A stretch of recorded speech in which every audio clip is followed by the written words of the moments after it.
PM Modi के पंडाल की design देख भड़के योगी, कहा पूरा ढक दिया घुटन होगी। अफसर बोले कल तक नहीं हो पाएगा। सीएम योगी प्रयागराज में गुरुवार को पीएम मोदी की जनसभा का पंडाल देख नाराज हो गए। उन्होंने अफसरों को फटकार लगाई, पूछा अगर अंदर भीड़ बढ़ेगी तो लोगों को घुटन नहीं होगी क्या?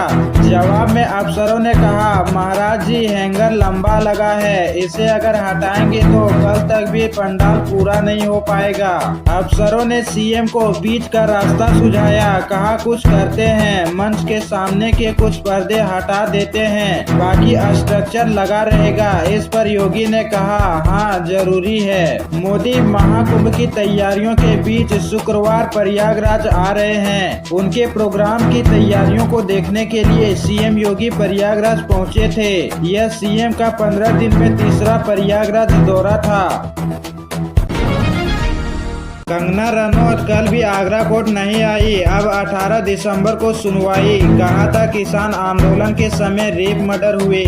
बॉलीवुड एक्ट्रेस और बीजेपी सांसद कंगना रनौत कल भी आगरा की कोर्ट में पेश नहीं हुई। उनकी तरफ से वकील भी कोर्ट नहीं आए। अब कोर्ट ने 18 दिसंबर को अगली सुनवाई की डेट दी है। कोर्ट ने कहा कि इस बार अगर कंगना पेश नहीं होती है या फिर अपना पक्ष नहीं रखती है तो आगे की कार्रवाई नियमानुसार जारी रहेगी। 28 नवंबर को कंगना को कोर्ट में अपना पक्ष रखना था, हालांकि न तो कंगना पेश हुई और न ही वकील को भेजा। इसके बाद कोर्ट ने 12 दिसंबर को अगली सुनवाई की तारीख दे दी थी। Special court MP MLA Anuj Kumar Singh ने 9 दिसंबर को कंगना को नोटिस भेजा और पेश होने के लिए कहा था। महाकुंभ से पहले मोदी आगरा पिछड़ा एक का संदेश देंगे, 2 लाख लोग सुनेंगे, श्रृंगवेरपुर धाम नहीं जाएंगे। योगी ने बुलाए 13 अखाड़ों के संत। पीएम नरेंद्र मोदी 13 दिसंबर को प्रयागराज आ रहे हैं। संगम तट से पीएम महाकुंभ 2025 का शंखनाद करेंगे। साथ ही महाकुंभ से जुड़े 7,000 करोड़ के प्रोजेक्ट की सौगात भी देंगे। इस दौरे में एक बड़ा बदलाव हुआ है। अब पीएम मोदी श्रृंगवेरपुर धाम नहीं जाएंगे। उन्हें रामायण सर्किट के इस स्पॉट से आगरा पिछड़ा एक का संदेश देना था, जो अब संगम तट से 2 लाख लोगों की मौजूदगी में दिया जाएगा। 2.5 घंटे के दौरे में पीएम श्रृंगवेरपुर धाम की 51 फीट ऊंची श्री राम और निषाद राज की प्रतिमा का अनावरण करेंगे। इस मौके पर सीएम योगी आदित्यनाथ ने सभी 13 अखाड़ों के साधु संतों को आमंत्रित किया है। संभल सांसद बर्क को मकान बनवाने पर नोटिस, डीएम ने कहा नक्शा पास नहीं था। बर्क बोले मुसलमानों को डराया जा रहा। संभल से सपा सांसद जिया उर रहमान बर्क को बिना नक्शा पास मकान निर्माण कराने में नोटिस भेजा गया है। उनको गुरुवार यानी कल जवाब देने के लिए कहा गया था। साथ ही तुरंत निर्माण काम रोकने के निर्देश दिए गए थे। प्रशासन ने कहा कि अगर निर्माण कार्य नहीं रुकता है तो जुर्माने के तौर पर रोजाना 500 रुपये देना होगा। वर्ग को एसडीएम नियम प्राधिकरण संभल क्षेत्र की ओर से नोटिस भेजा गया है। इसमें बिना नक्शा पास कराए मकान निर्माण के संबंध में नोटिस भेजकर जवाब मांगा गया है। इसमें कहा गया कि Uttar Pradesh Regulation of Building Operation Act 1958 का उल्लंघन है। वर्ग ने कहा कि संभल से एक तल्ख हकीकत सामने आ रही है। 5 मुसलमानों की जान लेने के बाद भी मुस्लिम मोहल्लों में खौफ पैदा करने के लिए बुलडोजर चलाया जा रहा है। श्रावस्ती में लाभार्थियों को मिला किसान दुर्घटना बीमा का प्रमाण पत्र। बढ़ती ठंड को लेकर प्रशासन ने जरूरतमंदों को वितरित किया कंबल। श्रावस्ती के तहसील जमुनहा, भिनगा और इकोना में किसान दुर्घटना बीमा, मार्ग दुर्घटना सहित विभिन्न योजनाओं के लाभार्थियों को खाते में हस्तांतरित की गई धनराशि का प्रमाण पत्र दिया गया।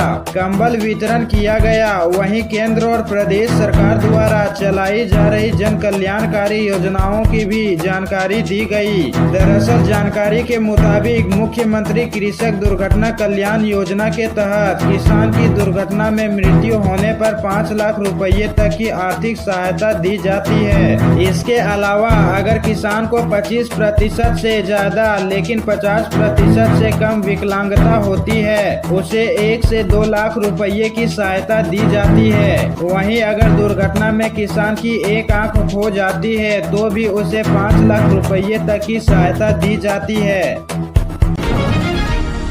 गाजियाबाद में फर्जी कागजों में जमीन बेचने वाला गिरफ्तार। जमीन के नाम पर हड़पे 1.5 करोड़ रुपये, 7 लोगों को बनाया ठगी का शिकार। गाजियाबाद पुलिस ने एक ऐसे शातिर अपराधी को गिरफ्तार किया है जो फर्जी कागजों के आधार पर जमीन बेचने के नाम पर करोड़ों डकार चुका था। पुलिस ने इस मामले में अब तक 5 लोगों को गिरफ्तार किया है। पुलिस ने मुख्य आरोपी राजकुमार के कब्जे से फर्जी कागजात और अन्य सामान भी बरामद किए हैं। डीसीपी ट्रांस हिरन निमिष पाटिल ने बताया कि आरोपी राजकुमार मूल रूप से मुजफ्फरनगर का रहने वाला है।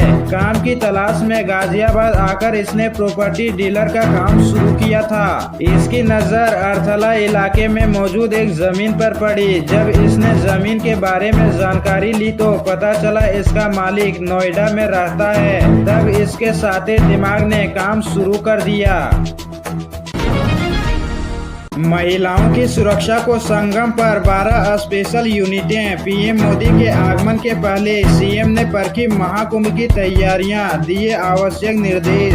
महाकुंभ को सनातन धर्म का सबसे बड़ा आयोजन बनाने को प्रयागराज तैयार हो रहा। प्रधानमंत्री नरेंद्र मोदी के दौरे से पहले गुरुवार को खुद मुख्यमंत्री योगी आदित्यनाथ महाकुंभ नगर पहुंचे और सभी जरूरी तैयारियों का जायजा लिया।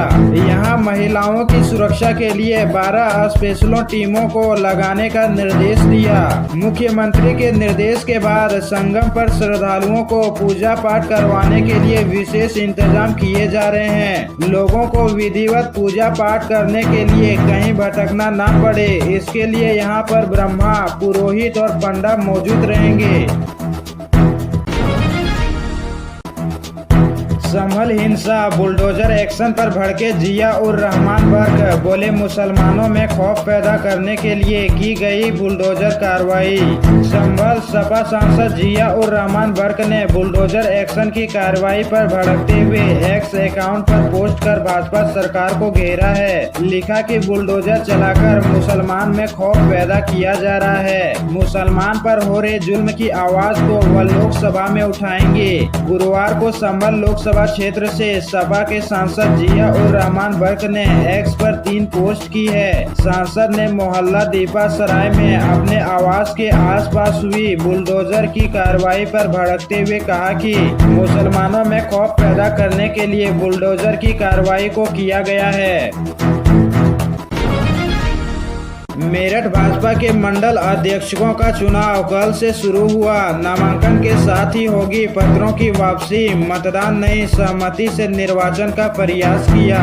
मेरठ में भाजपा मंडल अध्यक्षों के लिए चुनाव प्रक्रिया कल गुरुवार से शुरू हो गई है। सुबह से नामांकन स्थलों पर भाजपाई पहुंच रहे थे। गुटबाजी और आपसी मतभेदों की खाई को पाटने के लिए पार्टी ने इस बार नामांकन के साथ नाम वापसी कराने का तरीका निकाला था ताकि बात आगे ना बढ़े। जब प्रत्याशी नामांकन पत्र लेने पहुंचे तो वहीं आपसी सहमति बन जाए, नामांकन वापसी भी वहीं के वहीं हो जाए और बात चुनाव में आगे तक ना बढ़े। कुल मिलाकर बीजेपी अपने इस कदम के जरिए सहमति का संदेश प्रसारित करना चाहती है। इसके लिए आपसी मान मनोबल भी खूब हो रहा है। महानगर में कल गुरुवार से और देहात में शुक्रवार से मंडलों के चुनाव प्रक्रिया शुरू है।